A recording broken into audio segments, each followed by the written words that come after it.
पण तू इतर देशही फिरली असशील म्हणजे कामानिमित्त सुद्धा आणि फॅमिलीसोबत सुद्धा. मला सांग, कुठल्या देशाची एक अशी डिश जी तू ट्राय केलीस जस्ट बिकॉज आपण तिकडे आलो आहे तर ट्राय करूया, पण पुन्हा कधी ती ट्राय करणार नाही आहे? हाँगकाँगमध्ये होतो आम्ही आणि मी तिथे, मला ते नाव पण घेता येत नाही आहे, ते काहीतरी खाल्लं आणि मला असं वाटलं की मी मिरचीच्या, मला कोणीतरी धुरी दिली आहे किंवा त्या मिरचीच्या विहिरीत उडी मारल्यावरचं जे फिलिंग असेल ते आलं माझ्याकडे. फोटो आहे, तुम्ही तुला कधीतरी दाखवेन. आणि त्याच्यानंतर मी कानाला खडा लावला की कितीही वाचता आलं आपल्याला किंवा कळलं तरी उगाच एक्सपेरिमेंट करायचे नाहीत. सो म्हणजे असं मिरचीचा एक तसा बोल होता आणि त्याच्यामध्ये काहीतरी होतं.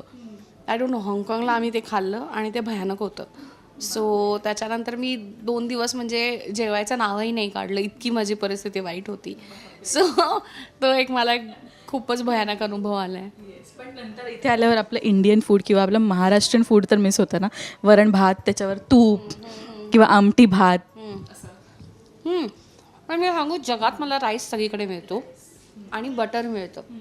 सो आम्ही जेव्हा मॅलडीव्सला गेलो हनीमूनला तर मला काहीच खाता येत नव्हतं. माझा घसा इतका धरला होता की मला गिळताच येत नव्हतं. सो अख्खा हनीमून फक्त राईस आणि बटर खाल्लं. हा किस्सा जगात कोणाकडेही नसेल.